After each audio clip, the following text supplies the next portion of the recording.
Hello everyone, welcome back to the channel. I'm Ben, this is Books with Bengus, and today I have for you my November reading wrap-up. And it was a spectacular reading month for me, and just so full of a variety of different kinds of reads, and I can't wait to gush about some of the most recent ones.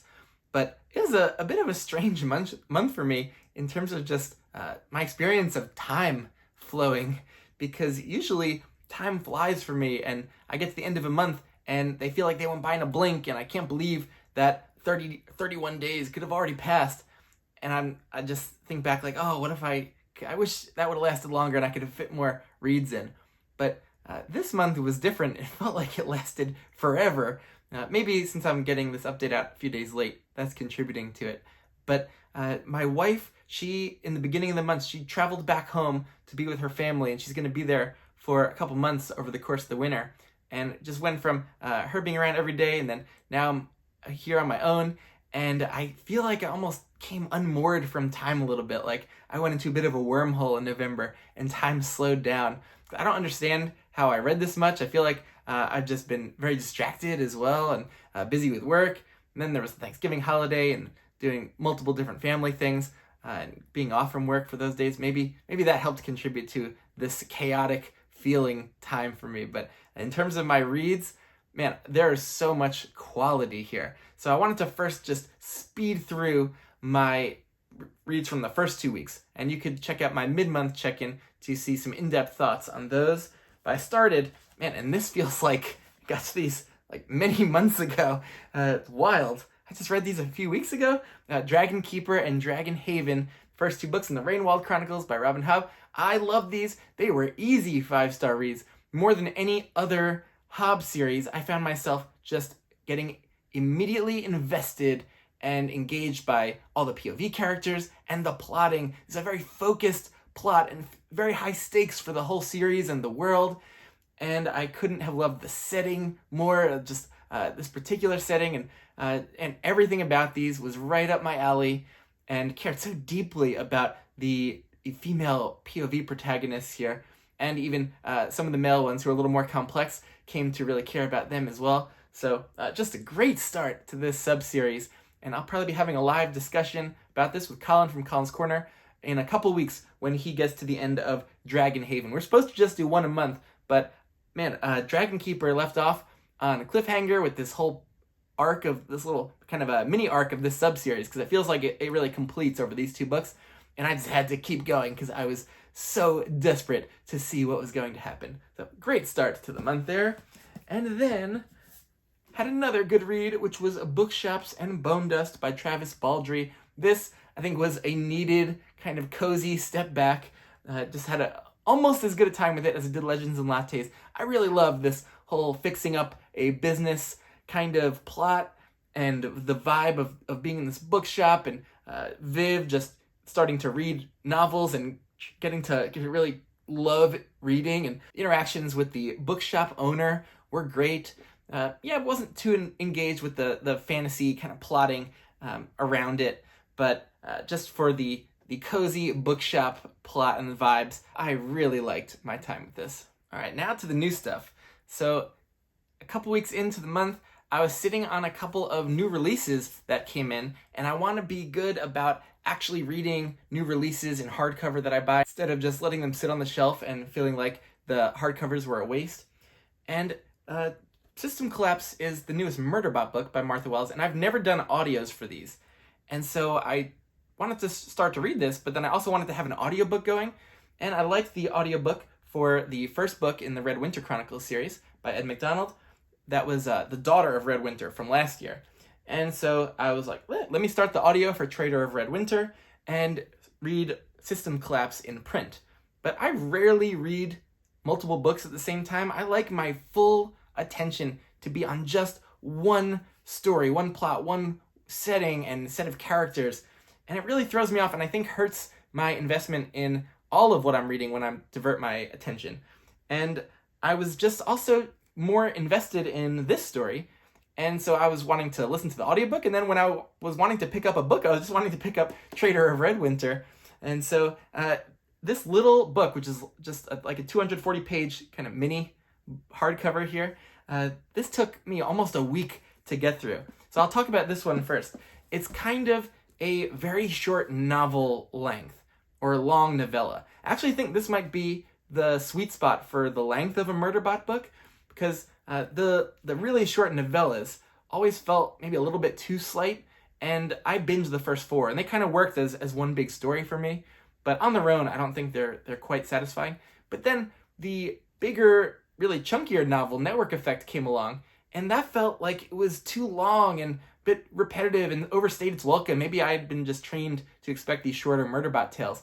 But that's when I started to get less interested and engaged with the series overall with that novel. And then the next novella after that, Fugitive Telemetry, went back in time to before, and it just felt like kind of a throwaway little story, and it was okay. But we are back to returning to the present timeline right after Network Effect, and this was okay. I gave it 3.5 stars, I think, but Murderbot's just taking a turn for me where I'm just less interested in every subsequent read, it seems. The highlight is still the way Wells writes the internal monologue of the Murderbot POV.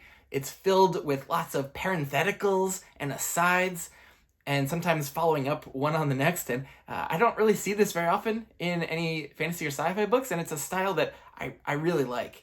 And so I enjoy that, but I'm having trouble following a lot of the action and just visualizing the settings and the scenes. I also am really not invested in any of the human characters, and there are just too many here because they all feel kind of interchangeable, and I don't know if this is intentional or not from Murderbot's POV, but Wells is just not getting me to care about any of the human characters, and it's hurting my overall investment because Murderbot, a lot of the tension is about how much he cares about the humans and about what he's doing to protect them, and those are the stakes for Murderbot, and then I'm not really caring about how that all plays out. I don't really know how I feel about the series at this point. I don't even know if I'll want to continue the next one on release. I might wait until it goes on sale at Book Outlet or something, because my enthusiasm has pretty much died down, and I wish almost that Murderbot had been a kind of shorter, smaller scope story, maybe just those first 4 novellas and call it a day, and then it would have been something I looked back on very fondly.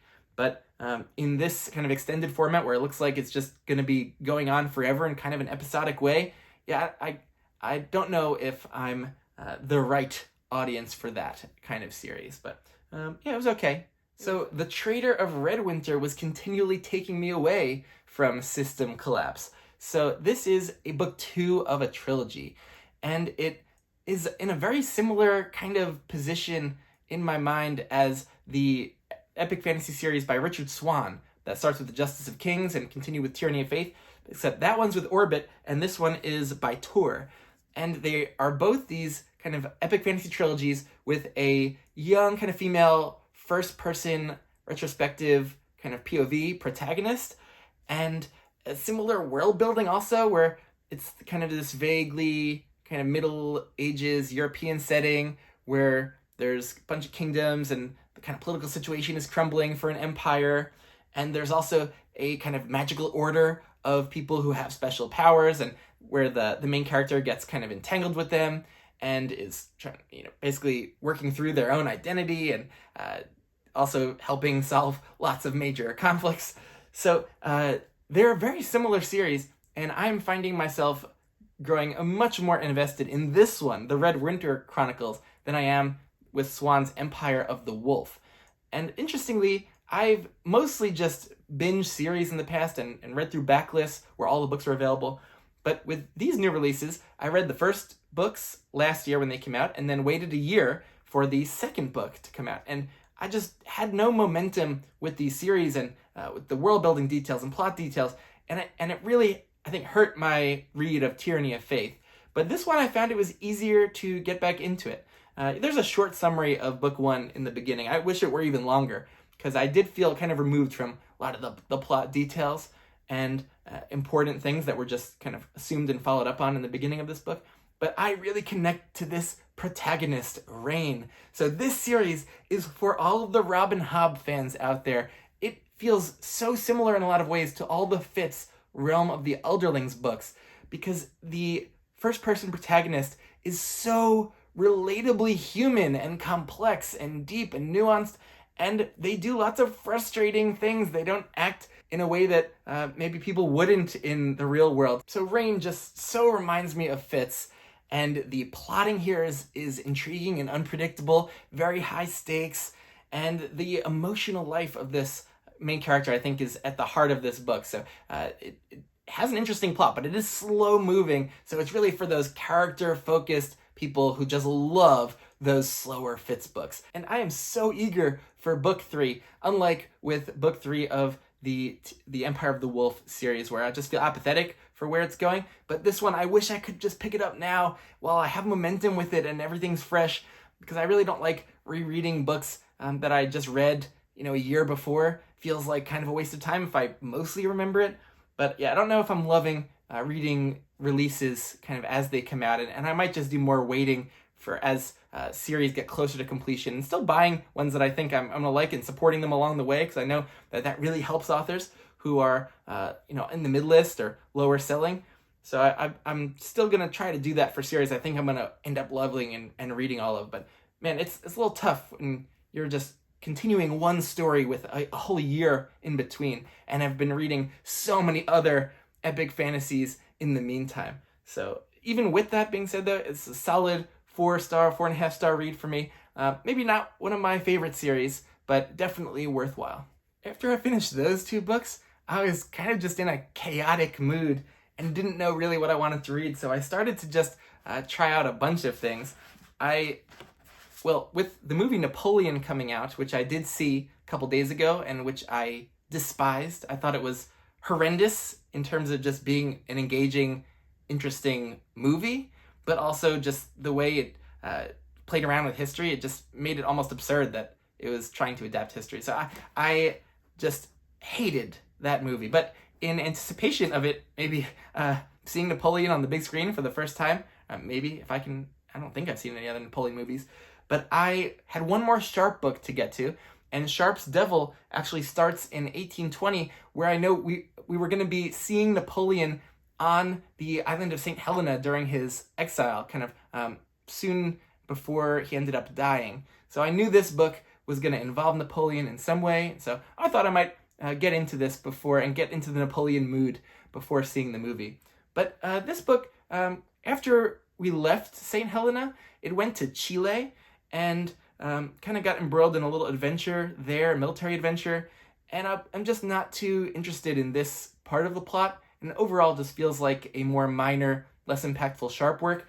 Cornwell wrote this, actually, after he finished up like the main Napoleonic War arc of the series, after he finished up Waterloo, which was such an amazing and impactful book. And then there were a couple of just Sharpe books he wrote after that maybe felt a little unnecessary. This one and Sharpe's Battle. But he then took a break from Sharpe in the mid-90s and wrote the Warlord Chronicles, and then he came back to Sharpe with Sharpe's Tiger and just started to release banger after banger in the Sharpe series. This one, definitely just for probably those Sharpe completionists out there, and with the audio by Rupert Farley, a fun adventure. But I started to do this on audio, and then I was just kind of looking for other things that I could do at the same time. Don't really know why. But I had this new special edition of White Sand by Brandon Sanderson. I don't have it with me. I don't even want to hold it up and touch it because it has glitter on the outside and kind of always gets on my hands, which is so annoying. I should have just got the most basic version of this, because I have read the first volume out of 3 from this graphic novel kind of series, and it is by far the worst Major Cosmere story that I have tried. I am enjoying the art, actually. I'm just not a big graphic novel or comic reader, and so this style of story just, I know, is not hitting like normal prose would, but I am interested to go back and see the prose version of this, because the beginning section of this and setting out the inciting incident and establishing the characters, man, it is just so weak and just seemingly rushing through telling this story without proper setup. And I'm now seeing why everyone has just kind of used White Sand as a punching bag, because it is not even near the usual quality of Sanderson's Cosmere works. And I know that he's going to be maybe revising the prose version. So eventually I'm going to read a newer revised prose version with Sanderson's current kind of writing ability. responsible for cleaning this up. So, man, but after this, I'll be done with all the Cosmere works, and I want to do a Cosmere tier list. So you will probably see White Sand appearing very low on that one. But I am just going to plow through because I am a completionist, and this involves a very important Cosmere character, Chris.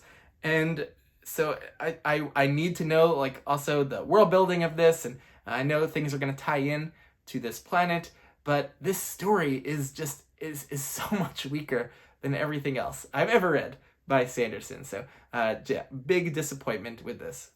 But the last thing I read in the month was not a disappointment, also by one of my favorite authors. But this, unlike White Sand, which is widely considered Sanderson's worst Cosmere work, I dove into what is considered Adrian Tchaikovsky's, well, one of his best works, and this did not disappoint. I was riveted to the page from the get-go in this one, and I've been sitting on this book for about 4 years. When I first got back into adult fantasy and sci-fi, I went on a Barnes & Noble run, I became a member, got a big discount for my first purchases, and just bought a bunch of things. And this is one of the ones I got on that initial Barnes & Noble run, and I've been sitting on it, just knowing that I would love it, but kind of just taking my time going through Adrian Tchaikovsky's other things, and I did Shadows of the Apt and a few of the novellas and some other sci-fi like Dogs of War earlier this year. But I just thought it was time because I saw Jake Bishop recently read this and love it, and my FOMO was too high for this, and I just had to do it finally. And this is the first Tchaikovsky kind of out in space kind of sci-fi that I've read, and it felt very different than everything else in such an amazing way. Oh man, this book was just definitely for me. I was into the, I don't even want to say much about it actually. I don't want to spoil people who haven't read it. Man, I don't even know how I could really talk about it without spoiling, because I wish I didn't even know the initial premise, because that would have been fun just in the initial chapters kind of finding out. So I'm going to hold back and just say that this had an amazing alternating POV structure that kept the pace just feeling frenetic. The chapters weren't too long, so we kept on returning back and forth between these two main sets of POVs. And the conflict that it was building toward, the tension that we saw build over hundreds of years, I think thousands of years maybe, this book took place over. But the way that time passed, but still felt like a very kind of unified story where everything felt like naturally following upon what came before. Just genius level plotting and structuring of this book by Tchaikovsky. It had such absolutely fascinating biological world building and believable as kind of a hard sci-fi future. Man, the beginning, I probably only read the first half of this book in November and then finished it up over the last couple days. But I think even with just the first half of this, and because the Rainwild Chronicles books I read feel like they were almost in a month long ago, I have to give my book of the month to Children of Time, because this is one of my new favorite books. Can't wait to continue with this series. And this ending, it was surprising. I could not predict what was going to happen, the tension it was building toward, and it was a beautiful and satisfying ending in so many ways. And I was so invested in all sides of this. I didn't want anyone to suffer or to win or to lose. I wanted I was rooting for everyone. And man, I was blown away. Just very happy that this is Tchaikovsky's most popular work and what brings a lot of people to him. But then once you read this one, if you like, you gotta expand. You gotta try out his fantasy and Shadows of the Apt or some of the other sci-fi and novellas. Just keep going. I have read 16 books and I have liked all of them and loved most of them. So he is easily in my favorite authors group right now. And yeah, I have absolutely no complaints with this book. Just a 10 out of 10 kind of read. That was kind of the kind of sci-fi that was mind-blowing in a lot of ways. Like, I was just like, wow, like what a cool idea or what a cool situation. And it was just really fueling my imagination and getting me to think at the same time, like great sci-fi usually does, but also getting me invested in the characters. So unlike a lot of other hard sci-fi that I read, where the characters are kind of throwaways or cardboard. I got really into all the different POVs and the characters, so this just had it all and stunned me with how great it was. So a very strong end to the month, and it brings me to what I'm going to read next, which is Children of Ruin. I think I'm going to just dive right into the sequel because I am needing to see where this story goes. And then for the rest of December, I think I want to close the book on a lot of things that I've been in the middle of and just kind of be able to start the new year fresh. So I've been reading through all of A Song of Ice and Fire this year, and I only have 2 stories left to go to finish everything that's out. So I read the first story in this Night of the Seven Kingdoms collection. Now I have to finish out the last 2. I loved the first one. That'll kind of close out my Song of Ice and Fire journey that I've been on this year. And then I want to keep some momentum going with Sun Eater as we're waiting for the next big novel to come out in a few months. But I need to go back and read some of the short stories. I've read through most of this collection, The Lesser Devil and Other Stories. Got to finish this, maybe continue into the short stories in the second collection, and get ready to read the ones in the most recent collection too. So I have a lot of Sun Eater short fiction that is going to keep me busy and keep me in that world before the next book, Disquiet Gods, comes out. Similarly, I want to keep going with the Shadows of the Apt short story collections. This is the second one in the Tales of the Apt series, A Time for Grief, and I'm about halfway through there, and I want to just finish this one out, and if I'm feeling good about just keeping going, there's 2 more story collections, so that will really get me through one of my favorite series in terms of all the stuff that's written within those series. And something I want to start is Shogun by James Clavell, because the FX TV miniseries looks like it is absolutely stunning from the previews. And I've never read this, but I do want to read this before the show, because I always had the intention of reading this, and this is a big boy, so I want to get started, maybe just kind of chip away at it over the next couple months, and don't have to be done probably by the time the show starts, and I want to be able to watch it as the episodes come out, but to not spoil the books, because almost inevitably I usually end up liking the book versions of things better, but as long as I read it first, I can then really appreciate an adaptation, whereas the reverse kind of really messes me up. So excited to try some James Clavell for the first time. All right, that was my November. Let me know what you've been reading and loving, or in some cases maybe hating. That's okay. But are you excited about anything that I read here? Also love any of those? I'd love to hear about it. And yeah, I'll catch you later.